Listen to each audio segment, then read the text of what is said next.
અહેમદાબાદ મિત્ર ન્યૂઝમાં આપનું સ્વાગત છે। વારસિયા વિસ્તારમાં રહેતા અને ખંડેરાવ માર્કેટ ખાતે હોલસેલ વ્યવહાર કરતા વેપારીએ વ્યાજખોરના ત્રાસથી ફિનાઇલ પીને આપઘાત કરવાનો પ્રયાસ કરતા નવાપુરા પોલીસે વ્યાજખોરની ધરપકડ કરીને જામીન આપી દીધા છે। ઘટનાના સીસીટીવી પણ સામે આવ્યા છે, જ્યારે વેપારીએ વ્યાજે લીધેલા 47 લાખ રૂપિયાની સામે પોણા 2 કરોડ રૂપિયા વ્યાજ ચૂકી દીધું હોવા છતાં પણ વ્યાજખોર પૈસા માટે ધમકી આપતો હતો। આ મામલે વેપારીએ નવાપુરા પોલીસ સ્ટેશનમાં વ્યાજખોર સામે ફરિયાદ નોંધાવી હતી। વેપારી નરેશભાઈ કેસરીચંદ નૈનાનીએ જણાવ્યું હતું કે 1 મહિનો ત્યાં ના આપી શક્યો, એમાં એ મારી દુકાને આવી ગયો હતો અને રૂપિયા આપવા માટે દબાણ કર્યું હતું, જેથી મેં કહ્યું હતું કે હવે મારે મરી જવા સિવાય કોઈ વિકલ્પ નથી રહ્યો। એને કહ્યું મરવું હોય તો મરી જા, જેથી મેં મારી દુકાનમાં પડેલું ફિનાઇલ પી લીધું। એના ત્રાસને કારણે જ મેં આ પગલું ભર્યું હતું। ગૃહમંત્રી કહે છે કે વ્યાજખોરો ચેતી જજો, મને ન્યાય નહીં મળે તો આજે મેં દવા પીધી છે, ફરીથી જીવ આપવામાં પાછળ નહીં પડું। મારી પાછળ મારો પરિવાર હેરાન ન થાય તેવી મારી ઈચ્છા છે। ગૃહમંત્રીએ મારો વિડીયો જોયો હશે તો તેમને ખબર પડી જશે કે મારી સ્થિતિ શું છે। મને ગૃહમંત્રી પર ભરોસો છે। મોટા કોન્ટેક્ટથી મામલો દબાઈ જાય છે કે શું તે હવે જોવાનું રહ્યું। નવાપુરા પોલીસ સ્ટેશનમાં 318/2024 એક એફઆઈઆર ગઈકાલ 2/12/2024 કલાક 12:00 વાગે નોંધવામાં આવેલ છે। ફરિયાદીના જણાવ્યા અનુસાર જે ફરિયાદી છે અમારા નરેશભાઈ સરીચંદ નૈનાની છે, જે પોતે વિનાયક રેસિડેન્સી વારસિયા ખાતે રહે છે અને જેઓ જે ખંડેરાવ માર્કેટ છે તેમાં ફ્રૂટનો વેપાર કરે છે।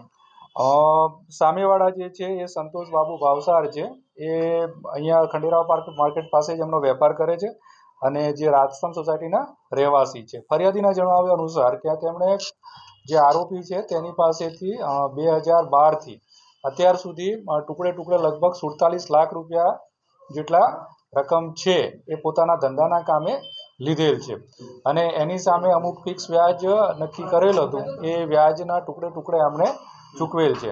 તેમ છતાં પણ જે આરોપી છે એમને ત્યાં દુકાનમાં જઈ અને ધમકી આપે છે કે તમે અમને જે તમારું જે મુદ્દલ છે એ આપી દેવામાં, પ્રિન્સિપલ છે આપી દેવામાં આવે, નહીં તો હું તમારી દુકાન પડાવી લઈશ। તો એ મુજબ છે નવાપુરા પોલીસ સ્ટેશન ખાતે મની લોન્ડરિંગ એક્ટની 40 અને 42 તેમજ આઈપીસીની બીએનએસની 308(3) અને 351(2) મુજબ ફરિયાદ નોંધીને આગળની કાર્યવાહી કરવામાં આવેલ છે। વ્યાજખોર છે સંતોષ ભાવસાર, શું એનો ભૂતકાળ છે, બીજા કોઈ ગુનામાં સંડોવાયેલો અથવા તો શું અત્યારે કાર્યવાહી કરી? સંતોષ ભાવસાર છે, એને અમે જેવો ગુનો નોંધાયો ત્યારે જ આરોપીની ધરપકડ કરી લેવામાં આવી હતી। એનો ભૂતકાળ વિવિધ અમારા માધ્યમો દ્વારા ચેક કરવામાં આવેલ હતો, પણ એવો કોઈનો ગુનાહિત ભૂતકાળ જણાઈ આવેલ નથી। એની સામે કોઈ પણ એવી અરજી પણ મળેલ નથી। આ ભાવસાર શું કરે છે?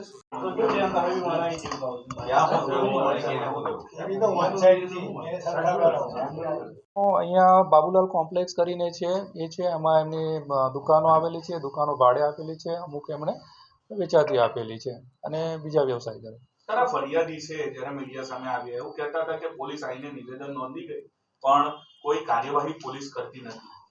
જે વખતે એમણે આ માહિતી મળી કે એમણે દવા પીધેલ છે કે ફિનાઇલ પીધેલ છે, તાત્કાલિક જ પોલીસ છે અમારી જે હોસ્પિટલમાં દાખલ હતી ત્યાં ગઈ હતી, પરંતુ ફરિયાદી જે તે વખતે છે આના અગેન્સ્ટમાં આ બાબતે કોઈ ફરિયાદ આપવા માંગતી નહીં હોય, જે તે વખતે આમણે જે પગલું ભરેલ છે એની જાણવા જોગની નોંધ કરેલી જ છે। સર, આ આખો જે મામલો છે કરોડો રૂપિયાની વાત છે, તો આ કોના પૈસા હતા કઈ બાબત પોલીસ તપાસમાં બહાર આવી છે?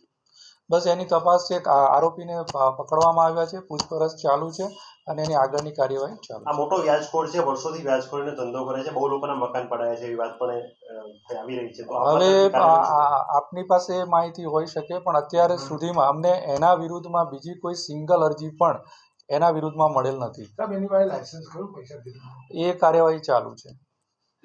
લાયસન્સ છે કે પોલીસ તપાસમાં બહાર આવ્યું? પોલીસ તપાસમાં એવું છે કે એની પાસે લાયસન્સ નથી, એટલા માટે જ મની લોન્ડરિંગ એક્ટની જે 42મી કલમ લગાવી એની આગળ કાર્યવાહી કરવામાં આવે છે। સીસીટીવીમાં જે જોવા મળે છે એમાં જે આપણા ફરિયાદી છે અને આરોપી છે સામસામે બેઠેલા જોવાય છે, એમના બાજુમાં કંઈ ડિસ્કસ થઈ રહ્યું છે અને ફરિયાદી અચાનક જ અંદરના રૂમમાં જાય છે અને કોઈક બોટલ લઈ અને કંઈક ખટખટાવતા હોય એવું એ સીસીટીવીમાં જોવા મળ્યું। અહેમદાબાદ મિત્ર ન્યૂઝની યુટ્યુબ ચેનલને સબસ્ક્રાઇબ કરો અને બેલ આઇકોન જરૂરથી દબાવો, જેથી દરેક મહત્ત્વના વિડીયોની નોટિફિકેશન તમને મળતી રહે.